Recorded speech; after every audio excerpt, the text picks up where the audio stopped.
حضرت ملک حدیث ہندوستان میں آج جو افراط و تفریط کا ماحول بنا ہوا ہے، علماء اہل سنت میں اتحاد کیسے ممکن ہے حضرت؟ مطلب اس پہ کچھ دیکھیے، میں نے الحمدللہ دنیا کے کئی ملکوں کا دورہ کیا ہے اور میں نے یہ چیز محسوس کی کہ اگر ہماری عوام علماء کے اختلافات کو عام نہیں کرے گی، جو فروعی اختلاف ہے، عوام اگر علماء کے ان اختلاف کو میڈیا کے پلیٹ فارم پر نہیں لائے گی تو ہم بہت آگے جا سکتے ہیں۔ اب بعض جگہوں پہ ہوا یہ ہے کہ ان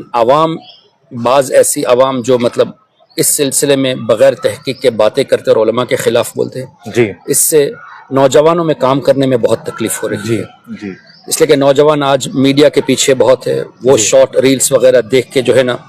سیکھنے کی کوشش کرتے ہیں، وقت کی کمی ہونے کی بنا۔ تو ایسی شارٹس اگر عوام کی طرف سے علماء کے خلاف آتی ہے نا تو سوائے نقصان کا اور کچھ نظر نہیں آتا۔ تو میری گزارش یہی ہے کہ علماء اہل سنت کے وہ پیغامات جو عقائد پر مبنی ہیں، خاص کر آج کے دور میں جو جدید اعتراضات ان لوگوں کی طرف سے آتے ہیں، نجدیوں کی طرف سے، رافضیوں کی طرف سے، ان جدید آبجیکشنز کا جواب علماء سے تیار کرائے۔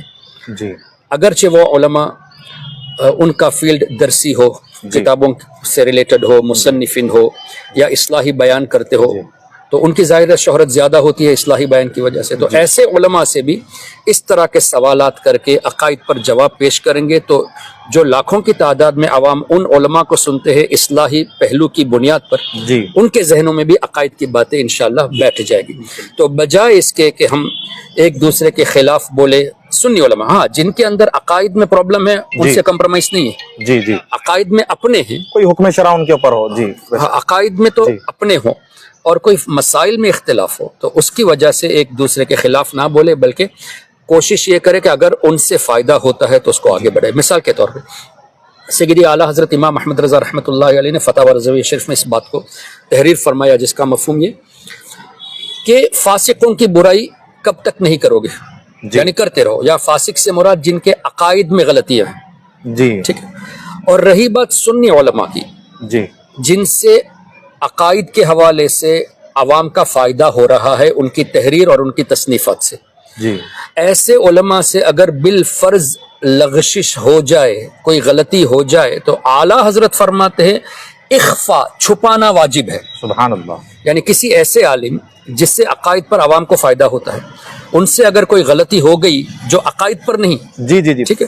اس غلطی کو چھپانا واجب ہے۔ اجتہادی خطا سمجھے، یعنی کہ کوئی مان لیتے کہ کوئی انسان کی حیثیت سے کوئی گناہ کر لیا، ٹھیک ہے، شریعت کے خلاف کوئی عمل ہو گیا، تو ان ایسی چیزوں کو عام نہ کرے، اس لیے کہ عام کریں گے تو لوگ ان سے متنفر ہوں گے، اور متنفر ہوں گے تو جو عقائد سے فائدہ ہو رہا ہے عقائد کے تعلق سے اس میں کمی آئے گی۔ تو اعلیٰ حضرت نے کتنی زیادہ احتیاط برتی کہ اگر کسی سے غلطی بھی ہو جائے اور عقائد میں فائدہ ہوتا ہو تو اس کو چھپائیے، عقائد میں نقصان نہ کرے۔ تو ہم اعلیٰ حضرت کی تعلیمات کو اس طرح پھیلائے اور لوگوں کے سامنے عقائد کی باتیں ضرورت کے حساب سے، ایڈوکیٹڈ طبقے کے لیے ان کے حساب سے سوال اور جواب کرے، جو لوگ مطلب زیادہ عقائد کو نہیں جانتے ان کے حساب سے سوال اور جوابات کو تیار کرے، اور ایک ہی ٹاپک میں، جیسے مثال کے طور پہ ڈاکٹر ذاکر نائک کو ہم نے وسیلے پر ان کو کاؤنٹر کیا تھا، لیکن آج بھی ان کے چیلے نئی نئی کلپ بناتے رہتے ہیں کہ حافظ احسان سے کہو کہ ہم سے مناظرہ کریں۔ تو ہم اگر ان سے بات تو کرنے میں پرابلم نہیں ہے، بات کرنے جائیں گے تو ان کو، اگر وہ حیدرآباد کا ہے تو دنیا کے لوگ نہیں جانتے، لیکن ہمارے علماء جواب دیں گے تو وہ دنیا میں آٹومیٹکلی مشہور ہو جائے گا، ٹھیک ہے۔ تو ایسے یہ لوگوں نے کیا ہے کہ نئے نئے چیلوں کو تیار کیا ہے، ایک ہی ٹاپک کو 10 لوگ الگ الگ طریقے سے سوالات کرتے ہیں۔ ہم یہ چاہتے ہیں کہ جو جوابات میرے ہیں یا مولانا فاروق خان رضوی صاحب کے ہیں یا کیا نام ہے ہمارے ثاقب شامی صاحب اور دیگر ہمارے علماء ہیں، جن کے مطلب مفتی کا کیا نام ہے پڑوسی ملک کے سمر عباس صاحب، ایسے شاہ مظفر شاہ صاحب ہیں، ایسے جو علماء جن کے عقائد پر آپ کو جوابات ملتے ہیں نا،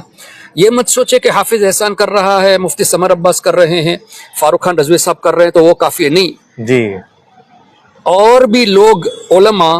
10 20 25 50 ایک ہی ٹاپک پہ الگ الگ طریقے سے جو ہے نا وہ اسی سیم بات کو پروو کرے, علم غیب کو پروو کرے, وسیلے کو پروو کرے, حیات النبی کو پروو کرے. یہ کریں گے تو فائدہ کیا ہوگا کہ نیٹ میں آپ حیات النبی ٹائپ کریں گے تو ہمارے سنی علماء کے جواب آئیں گے. بے شک. وسیلہ ٹائپ کریں گے تو آج وہابیوں کا زیادہ آتا ہے تو وہ ہمارے آئیں گے. تو یہ بھی سنیت کی ایک خدمت ہوگی کہ ہمارے علماء کو تیار کر کے ایک ہی ٹاپک کو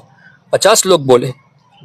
چاروں طرف سے آ جائے, حیدرآباد سے بھی بولا جائے, بنگلور سے بھی بولا جائے, دلی سے بھی بولا جائے, اور دنیا بھر کے الگ الگ شہروں سے ایک ایک عالم بولنا شروع کر دے. تو کچھ ٹائم لگے گا, انشاءاللہ اس کی ریچ ہو جائے گی انشاءاللہ. جزاک اللہ خیرا کثیرا وحسن الجزا. آپ کا خیر مقدم کرتے ہیں اور آپ کا بہت شکریہ ادا کرتے ہیں کہ آپ اپنی پرسنل وزٹ پہ حضرت, یہ بتاؤں ناظرین کو, اپنی پرسنل کام امور کے سلسلے میں حضرت آپ آئے تھے, مگر